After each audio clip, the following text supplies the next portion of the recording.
Amongst the 38 OECD nations, South Korea has the highest rate of elder poverty. 46% of their citizens aged 65 or over live in relative poverty. This rate is unusually high, almost an outlier. The next highest rates belong to Estonia and Latvia, with Lithuania and Mexico next. Japan, a fellow aging East Asian economy, is at 20%, and the OECD average is about 12 to 13%. Korea is one of the world's richest and most advanced countries. Their gadgets are sleek and their movies are slick. Korean history is deeply steeped in Confucian traditions where respecting the elderly is paramount. So how did this happen? In this video, we're going to look at South Korea's elder poverty problem, a problem that is getting increasingly worse. Before we go any further, we need to first acknowledge that the problem actually exists. After my Squid Game video, I got more than a few emails telling me that everything was fine in Korea. They strongly denied that Korean poverty existed, and I needed to stop reading non-Korean sources. Poverty is defined by the OECD as when a person's income falls under half the median household income of the total population. Rising elder poverty rates are part of a general trend of rising poverty across the entire Korean population. In 1996, 8.8% of Korea's people suffered poverty. As of 2019, that percentage is now 16.7%. Amongst older adults, the number has gone up from 28.7% in 1996 to 40.8% in 2014, and the aforementioned 46% in 2019. There is no one reason why elder poverty is so prevalent in Korean society. Rather, there are a number of reasons, reflecting multiple failures in the social net. Let us first look at their working income. In Korea, many elders still work, and the jobs they work are pretty terrible. In general, elders are at a high poverty risk. Most of them are unable to continue working as they age. In the OECD, the average employment rate for those aged 50 to 74 is about 50%. In Korea, that number is 62%. That number has only grown in the past few years. Elder Koreans keep their jobs for far longer than their OECD peers, working until their early 70s.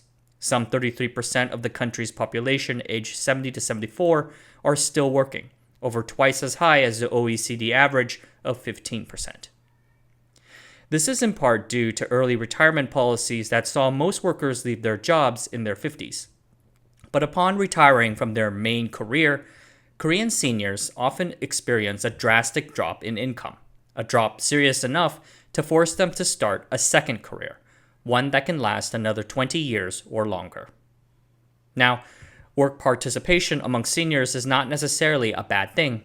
After all, a lot of older people find themselves struggling to adjust to retirement. Idle hands can lead to worse attitudes and depression.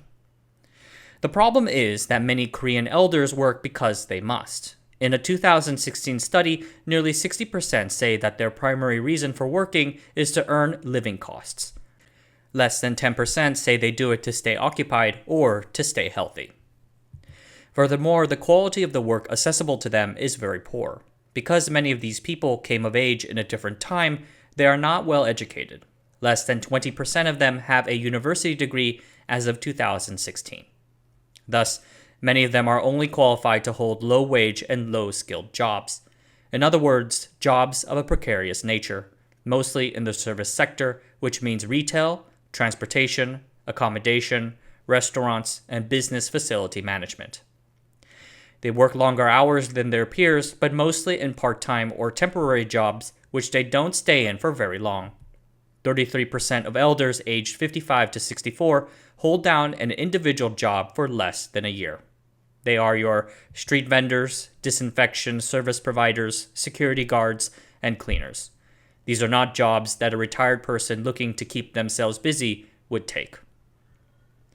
It can be argued that Korean elders are not exactly living the high life. So, despite their precarious employment status and low earnings, they probably can make do with regards to daily living expenses. The key issue, however, would be living arrangements, housing. Up until recent years, elder parents lived with their adult children, usually a married eldest son. In 1990, the share of adults aged 65 or over living with married adult children was 67%. This can be considered a form of privately provided pension. Accordingly during Korea's developmental years, many couples use their savings on the educations and marriages of their children with the expectation that their children will, in turn, support them in their declining years, a Confucian tradition. However, attitudes have changed, and the youth are having troubles of their own too. Thus, the share of seniors cohabiting with their adult children has declined to just 32% in 2015.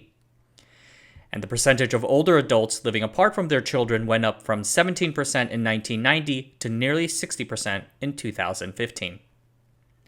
This is an old stat from 2005, but when asked, 42% of Korean elders attribute their poverty to the money they spent supporting their children. I don't want to say that the adult children are horrible people. 70% of Korean elders still receive money from their children. They're doing their best. Even so, what they get makes up less than 25% of their already low income, less than $331 USD a month in one sample. The opinion of the adult children has generally been that responsibility for taking care of the elders should be shared amongst all parties, the government, adult children, and the elders themselves. Hard to disagree with that. The third major income source for people in their old age are transfers from other parties. In other words, a pension. There are two types of pensions, those from private companies and those from the government. Early on, Korea's pension systems mirrored that of Japan. The assumption would be that a worker would have income from an occupational pension provided by a large conglomerate, a chaebol. The government would provide a second public pension, but that would just be a garnish rather than the main course. Korea's system is in contrast to the public pension systems of China and Taiwan, where the government provides the majority of pensioned old age income. Singapore and Hong Kong, for their part, run their retirement systems kind of like 401ks, with provident accounts financed by both the workers and their employers. Singapore's 401k, for instance, is called CPF. So, if they're running similar systems, then why are Korea's elderly poverty rates still so much higher than Japan's? Two reasons. The first reason is that private pensions failed to live up to their name. Following the 1997 Asian financial crisis, the Korean government revamped corporate pensions. There was suddenly a surge of bankrupt companies unable to pay the pensions they had promised to their employees, and the employees had little recourse to recover that lost income. The government had passed the National Pension Insurance Act to try to make up for the lost income, but the scale of the 1997 crisis forced them to reduce the pension income replacement ratio from 70% in 1988 to 40% in 2007. This policy also disadvantages working elder women because pension benefits are calculated from lifetime career earnings, and housewives experience career interruptions due to child raising. The second reason for Korea's relatively higher elder poverty rates compared to Japan has to do with the immaturity and general inadequacy of Korea's public pensions. With families and the private sector unable to fully support the elders by themselves, it is up to the government to pick up the slack. There are three major public transfer programs in South Korea.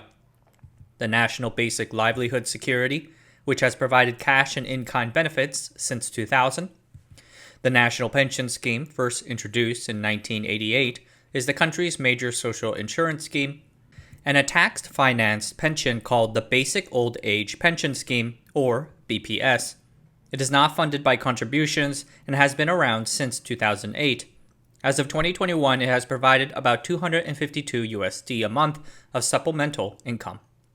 The BPS system in particular has been the most effective of the three in reducing elder poverty, which makes sense since it is the most broadly targeted, distributing to 70% of Korean elders, or 4.9 million elders.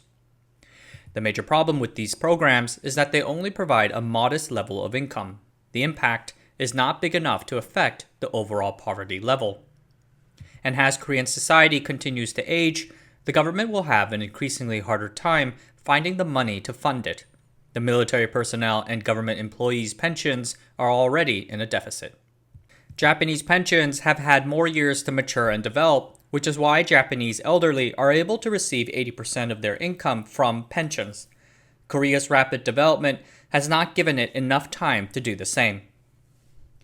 Korea is also one of the world's most rapidly aging countries. The population ratio of the elderly has gone from just 5% in 1990 to 13% in 2005 to 16.5% in 2021.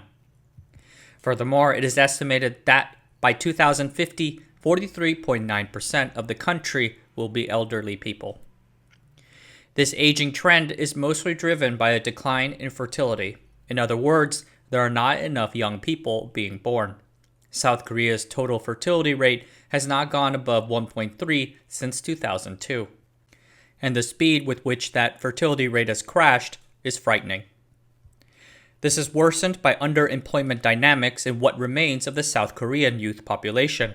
In South Korea, both the young and the old find that the only jobs available to them pay very little and are not stable. Unable to support a family or buy a house with these jobs, the young opt to go back to school. Their delay into the working force further constricts the economy's ability to fund the growing fiscal burden of supporting elderly pensions. It also jacks up the price of private education and exacerbates the Korean overeducation problem. Private education costs in Korea are so high that certain economic models actually favor lower birth rates over lower mortality rates for at least the next 20 years. The old, on the other hand, have no choice but to take up these jobs. These are 70-year-olds doing work meant for 20-year-olds. They are treated as such too, which to me is pretty sad. So what can be done about it? In the short and medium term, nothing can be done to keep the elderly poverty from needing to work. Thus, the goal would be to improve the working conditions for those service-level jobs. Certain accommodations will need to be made to better suit the elderly, including vocational training and job creation programs. Over the longer term, the Korean government should look to find some way to fund and improve the social welfare net. Japan is the only East Asian country where its elders do not rely on their children for the majority of their income. With fertility rates crashing the way they are across the world, I think Confucian-styled governments need to re-evaluate the expectation that the elders to come will be supported by their children. It would not be fair to them or anyone else. Elder poverty is a problem that almost all the aging East Asian economies must face in the coming years. China, Korea, both North and South, Taiwan, Hong Kong, Vietnam, Thailand, and the Philippines, this is all coming for them. I myself out in Taiwan cannot help but notice the large number of aging seniors sorting my trash, sweeping my streets, and cooking my food. Even after many years, they are still working.